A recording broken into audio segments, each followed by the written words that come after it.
Hello and welcome to Forum. The deal has the potential to boost economic growth and create millions of jobs. Some see it as the only stimulus to end the crisis. A free trade agreement between the EU and the US could bring the EU economic gains of 190 billion euros a year. These figures, of course, vary from one study to the other. Is it really a win-win situation, as the European Commission says, or should the EU think about Lady Macbeth maybe? Look like the innocent flower, but be the serpent under it. We have now 20 minutes to answer the question. So let me present you my guests, 4 members of the European Parliament. First, Catherine Trautmann, bonjour, welcome. Bonjour. To this debate. You're a member of the Socialist and Democrat at the European Parliament. Paul Murphy, hello and welcome.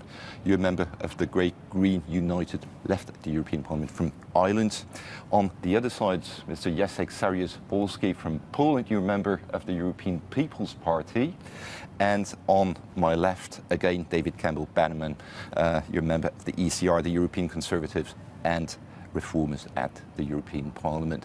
And we'll have a 5th guest through a video. I talked to him last week. He was not able to be with us today. I did a short interview. It's the Commissioner Karel de Gucht, responsible for this free trade agreement, at least the person who will negotiate for the EU in the US. So, first question to all of you, and I'll start with Catherine Trautmann.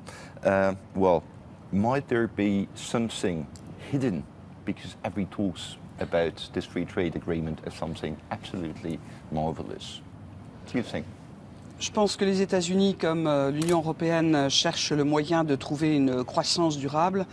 Et chaque parti a besoin de trouver une expansion de marché pour ses propres produits.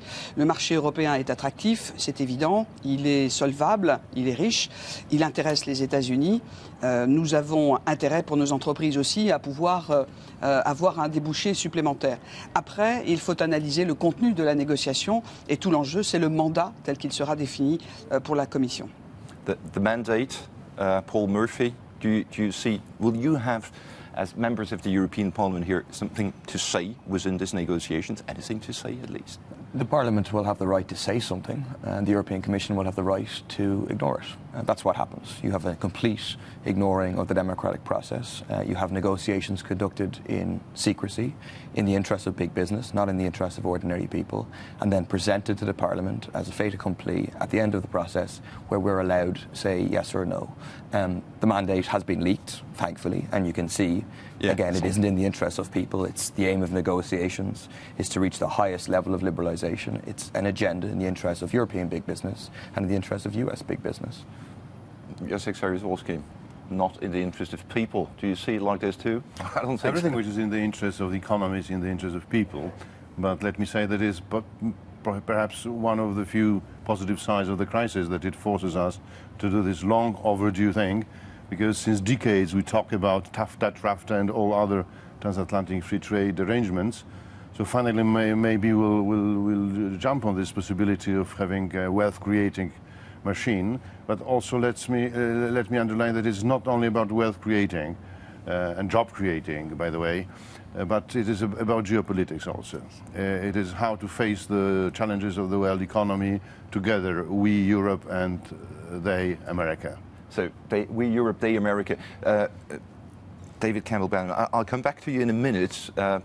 They and we, as you say. Let's listen to Commissioner Karel de Gucht, what he thinks about it, how they and we. We have a very high interest in this kind of trade agreement, because we are 2 companies that have about, companies.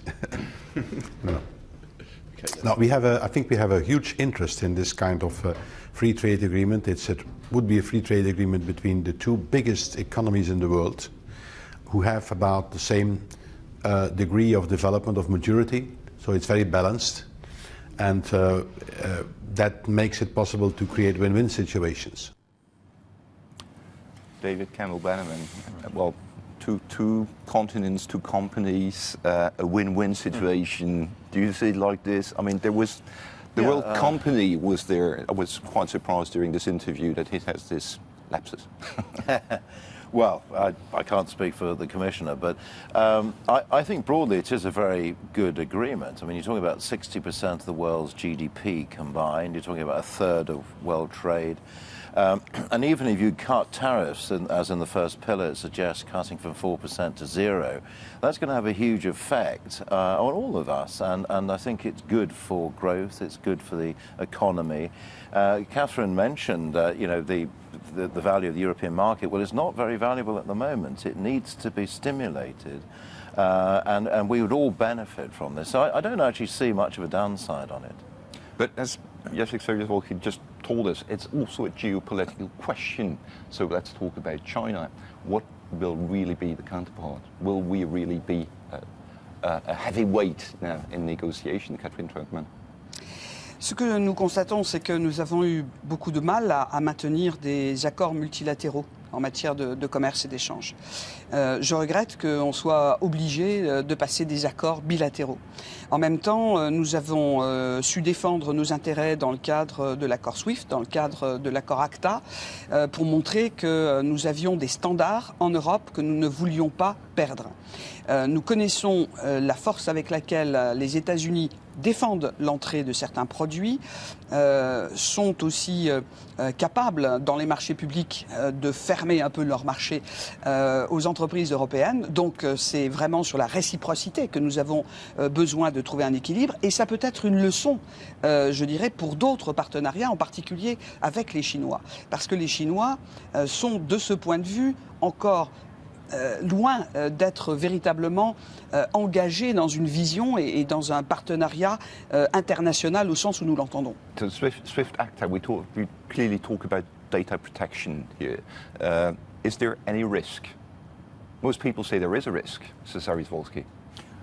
De Gucht said that he is not going to enter the ACTA through the back door. But let me comment what David said. It is not primarily about tariff reductions. Tariffs are already low, and on the average between us and the United States is 3%. It's about what is called non-tariff barriers and beyond the border barriers. So at the end of the road, I would say that we would or could be aiming at a single market. What we have, what once we called 92 single market project, we could have that with the United States, which means a profound regulatory and legal harmonization of the conditions for the business and conditions for environment and all the regulations which concern the business, which means bringing those two economic spaces very, very close, which has its economic potential, huge one, and also geopolitical, because what we are facing now is BRICS. You mentioned China, but it's BRICS. So for you, it's clearly the global economy. It's not creating a bloc just against the other? No, it's proceeding on the way, which is just and economic rational, to have as liberal trade, but liberal not in this primitive primary, I mean, Ricardian Smith's, Adam Smith's theory, but just to harmonize the systems of regulatory frameworks, of laws, which will help us to have one economic space. Yeah, Paul Morphy, you. Right. You're absolutely right. They're going to harmonise the regulatory framework. But the question is, do we harmonise it upwards or do we harmonise it downwards? And that's why there is a difference in interest between the interests of big business in Europe and the interests of working people in Europe, and similarly in the US.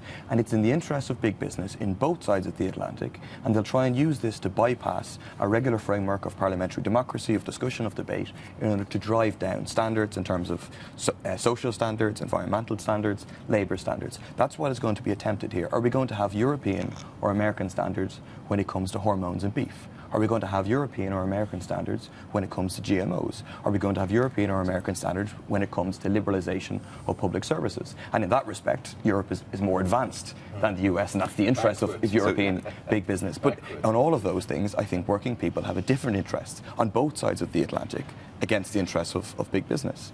We'll come back to agriculture afterwards. David Campbell Bannerman, do you agree with it? Well, I mean, Paul's point about regulations, I'm not in favour. I think EU is grossly over-regulated in many ways, but we're not talking really about that. We're talking about basic product standards here. And I don't think that's a bad thing. I mean, that's part of, just freeing up trade and liberalising trade, which has advantages for everyone. I mean, we're talking here of every family of 4 in the EU actually gaining about €500 a year from this agreement, which is valuable, especially when times are tough right across Europe. So I'm in favour on that basis. I'm not in favour of the US signing up to Working Time Directive or Agency Workers Directive. I think that would be a disaster. But these are basic product standards. I think that's a different matter. But on the other side, France made it very clear, cultural exception, for example, Yes. it is just impossible to go Oui. through that. Je pense qu'il faut être très clair quand on rentre dans un accord bilatéral. Et je pense que les Américains, s'ils veulent aboutir positivement, doivent entendre un certain nombre de conditions. La première condition pour les Français, évidemment, c'est de tenir en dehors les contenus audiovisuels. C'est l'exception culturelle. Le second aspect, c'est la question des préférences collectives. C'est en effet les sujets sur lesquels les citoyens européens ont exprimé des doutes, des craintes sur le point de vue scientifique, comme les OGM, par exemple, ce qui concerne la viande, on en parlera peut-être après. Ce qui est important aussi, parce que c'est un marché sensible, c'est les marchés d'armement, qui sont des marchés très particuliers dans les marchés publics. Bon, ça c'est une sensibilité du gouvernement, je dirais. Ce qui est important pour nous, dans notre délégation, et nous le défendrons dans notre groupe, ce sont les standards sociaux et environnementaux. Nous les avons introduits dans tous les accords de libre-échange, ce Parlement, et aujourd'hui je ne suis pas dans une position où a priori je douterais de la position des États-Unis. Il faut rentrer dans une négociation de manière volontaire. Par contre, je voudrais avoir toutes les assurances du côté de la Commission et de M. Van Gucht, parce que je pense que la Commission est parfois trop naïve et parfois insuffisamment, je dirais, exigeante face à nos interlocuteurs. Naive, do you agree? If we really wish well to this promising endeavour, we should not start with reservations. We should start with sufficient dynamics and stimulus for them to succeed. So just to remember, the Commission will have a mandate. We'll It have a will start in mandate, June. we'll negotiate under our scrutiny. There is a promise from the Commissioner that we'll be fully informed, and this balance between the interests of the business and of the people, as underlined by the left, has to be taken care of by the Congress on the other side of the pond and by us here in the European Parliament. But let's not start with fears, let's start with hopes. And let's remember that there is a huge potential in it. And let's agree from the very beginning that we will disagree on certain areas. There are sensitive areas like agriculture, public procurement, and intellectual property rights and military, it's not the full list, where we'll probably achieve modest results. But it does not predict that we'll fail overall. There's a huge potential in the 80% Catherine is behind not it. convinced at all. I can see it. Yeah. If I may. Catherine's point, she goes on about a lot of these social measures with trade agreements. I'm deeply worried about this. The Canadian Free Trade Agreement is in trouble. It could fail. We had Canadian politicians last week in Brussels saying it could fail because of measures like human rights measures. I mean, who is Europe to dictate to Canada or Australia or New Zealand, a lot of these free trade agreements I'm working on, about human rights? And it could fail as a result of this. And it should be about jobs and trade, not about all these social issues and human rights issues. That is becoming an increasing problem that's threatening jobs and the economy of I see Europe. Paul Murphy smiling at you. Well, it's not a surprise. Okay, I appreciate that that's your position, that you don't care about human rights. I do care about human rights, but and don't they care should be in about trade social and agreements. environmental standards. It should be in trade, not the in point trade is, agreements. look, we can all throw out these figures, okay? We can say, how many more billions are going to be created as a result of this trade agreement.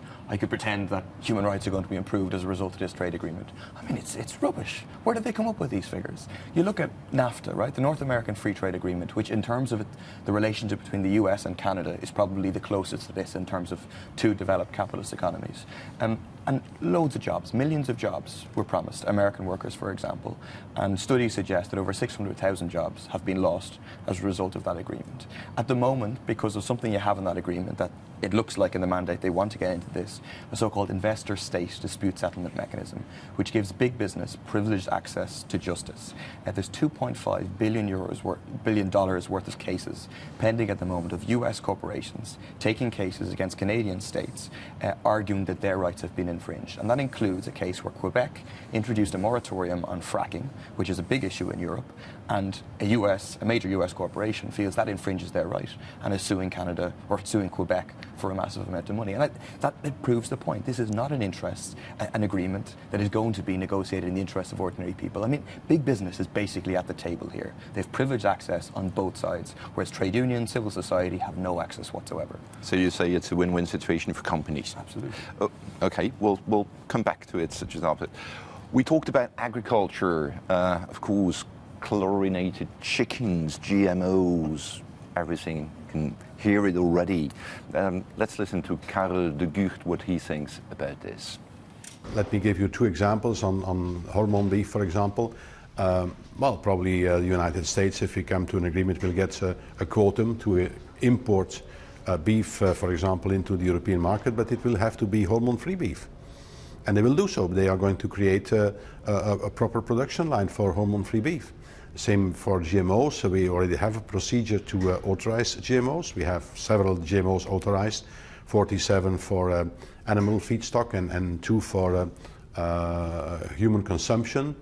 I hope we can speed up the procedure, but not change it, the nature of the procedure, and we have the necessary policy space to resolve that kind of problems.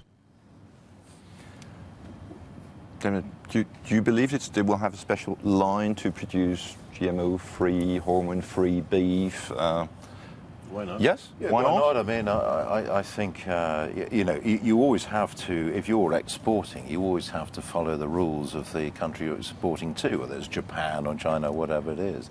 So I think that's entirely credible. I think when you talk about the scale of this kind of agreement, then it is credible. It probably isn't worth doing for smaller countries.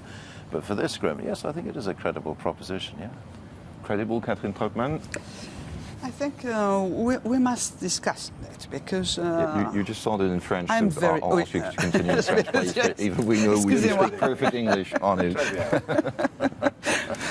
Je suis très prudente sur. Je pense que la discussion doit exister là-dessus parce que on a vu comment, par exemple, sur les céréales OGM, à plusieurs reprises, les États-Unis ont vraiment cherché à imposer, à s'imposer dans le marché européen. On a un vrai problème sur la viande. Et sur le traitement chimique de la viande. Ça, c'est pour la décontamination, ça, ce sont des choses, ou pour le clonage.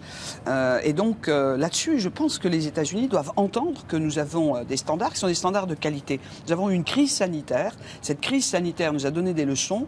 Nous devons impérativement avoir une ambition sur ces points-là. Parce que si on veut un commerce international, un commerce mondial, il faut qu'on ait une assurance pour la santé des gens. So how will you have this? Really, the security that there is no danger at all. That these negotiations will bring us to something. Well, I'm in favour of testing. We've had the horse meat scandal in the UK, Ireland particularly. So I'm very much in favour of proper tests, scientific tests of all of this. Absolutely. I think it's fair enough. You know, the consumers don't want a certain type of meat, GMOs or whatever it is. There are ways of ensuring that doesn't happen, and I think that's all part of discussions. It is deliverable, though. But let's not lose sight of the wider benefits. It can be delivered technically, I'm sure. Is this enough technically? Look, these are negotiations. Negotiations are going to kick off, and the Commission is being given an extremely wide mandate, including on these issues. There's no restrictions set out. And you have to look at, I think Commissioner de Gucht is representing the interests of European big business. Their primary offensive interest is getting access to public procurement, basically privatization of public services at a state and lower level in the US. And the question is, what are they going to negotiate? What are they going to give in return? And the primary interest of the US, I mean, you read the letter sent by the two prominent congressmen in the US to Ron Kirk. The main thing they say is we urge you to resolve these and other unwarranted agricultural barriers as part of the FTA negotiations. What they're talking about is the ban in the US of hormones in cattle, restrictions on genetically engineered crops. They're talking about precisely about what we're talking about here. That's why US big business and agribusiness is interested in this agreement because they think it's the way to tear up these restrictions. And do I trust Commissioner De Gucht? I don't trust him as far as I could throw him, and I couldn't throw him very far, because I think when the negotiations kick off, he's going to be willing to trade things off, because otherwise they'll go nowhere. And that's why civil society, environmental groups have to keep an extremely close eye on these negotiations, because he's willing to trade these things away. David Campbell, and then I would like to hear. It's interesting. I agree with Paul in a way, but the lack of democracy here, because the European Parliament, we can only take the agreement as a whole or throw it out. Like with ACTA, that was a problem. A couple of clauses, a bit of rewriting might have reassured a lot of our constituents, a lot of the people here. But we don't have that option, so it is important what's negotiated. And I haven't seen this. Lots of leaked documents. It's leaking. It starts. But no, I wouldn't be. I'm not in favour of watering down standards as part of this agreement. It should just be about the wider benefits. But we should not be undermining what consumers want in Europe. That is not part of it. Yes, Secretary Zwolski, you said why not after you heard Commissioner De Gucht? Why are you so confident? First of all, it has to bring both gains and pains. There's no such a thing like a free lunch in such negotiations. But at the same time, let me remind you that European Commission is the guardian of the acquis communautaire and treaties. So it's bound by our standards. And if the standards were to be changed, the acquis would have to be changed through the normal procedure where we have the co-decision capacity and power here. So I would not be that fearful, although there are real things.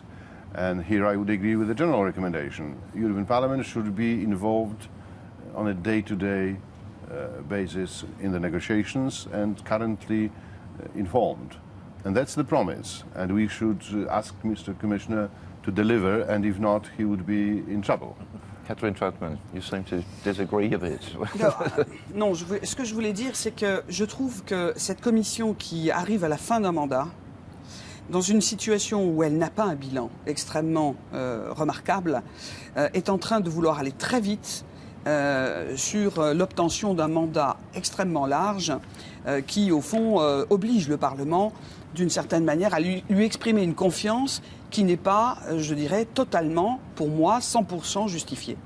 Parce que je pense que nous engageons à ce moment-là une procédure qui devrait être soumise aussi à l'avis de nos concitoyens. Donc moi je pense qu'il faut être clair vis-à-vis de nos partenaires. You talk about a referendum? Non, mais je pense qu'il y a des élections européenne, et que ce mandat de négociation est un mandat important dans l'orientation géopolitique, comme l'a dit M. Saryusz-Wolski, et en même temps du point de vue économique. Quand vous voyez que les États-Unis aujourd'hui exportent le charbon dans certains pays européens parce qu'ils utilisent le gaz de schiste et qu'ils ont la volonté de pouvoir aller extrêmement rapidement dans leur révolution industrielle. Très bien, bravo, peut-être, je ne suis pas d'accord avec leur choix, mais on a quand même besoin de voir quelles sont les conséquences pour nous. Is this the right time to negotiate? Because you will all have election next year. The Commission will be renewed again.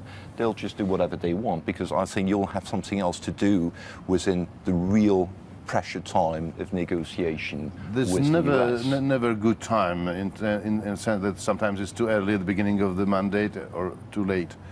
Let the Commission negotiate. We will follow. We are still working fully until the end. Whether it will be voted or not by this Parliament or by the successor, we'll see. But let's not stop. And the moment is unique. Without the crisis, and this is this blessing of the crisis, that would not come about. So let's use this opportunity, let's go as far as possible under full scrutiny of the Parliament, and then we'll see what is the result. And let's not concentrate at the very beginning on the difficulties, rather on the hopes and promises. Very quickly, we'll have to end. Let's not pretend there is full scrutiny of the Parliament. There isn't scrutiny of the Parliament. That's something De Gucht says, because he has to say it in the Parliament. We don't have access to negotiations, or we have a limited access to the mandate. We don't have the right to amend anything. We'll only have the right to say yes or no. That isn't full scrutiny, right? And we'll get to the point in 2 or 3 or 4 years' time, and we might have GMO, we might have access to beef, we'll have investor-state dispute settlement, definitely, and it'll get to the point, and the groups will then say the same. Will say, well, you got some things here that are good, some things that are bad. We can't really say no at this point, because that's what happens every time. We get to the end of the debate, and then all of the groups that are represented here, apart from the left and apart from the Greens, they all vote yes. Every single time. Vote yes in Colombia. Himself, neither in Ireland or in the UK or in France. That's the role of the executive. We have to control, and we have the final say. But you'll always say yes. When have you ever said no? Why? When has the EPP ever said any no to any free trade agreement? I said no to SWIFT. Under massive pressure. They weren't free trade agreements. No. Name a free trade agreement the EPP has said no to. If you say that half of us will be working in bad faith, I mean, that's the end of the conversation. I think that we should execute our wish to have full access, and here you have us on the board, and then we'll see what's the result. I think, I mean, on the democratic point, I agree with what Paul says in many ways, that we need more democratic scrutiny. I don't think it's realistic you have MEPs sitting in with the day-to-day negotiations, but I think there has to be better stages where we can scrutinise what's been offered, because, you know, you would get left with a yes or no choice. And if it's not acceptable, as ACTA wasn't, you know, a few drafting points, you know, could have done it. But if it's not acceptable, you have that problem. And that is increasingly, I'm worried about these free trade agreements actually getting anywhere. You know, they could fail because of the lack of scrutiny and the lack of democratic participation. So failure is a possibility for all of you, is it? Well, I'm sorry, we're running out of time. Thank you to all my guests. Thank you to the interpreters in back working with us, and thanks to you for watching. See you next month. Goodbye.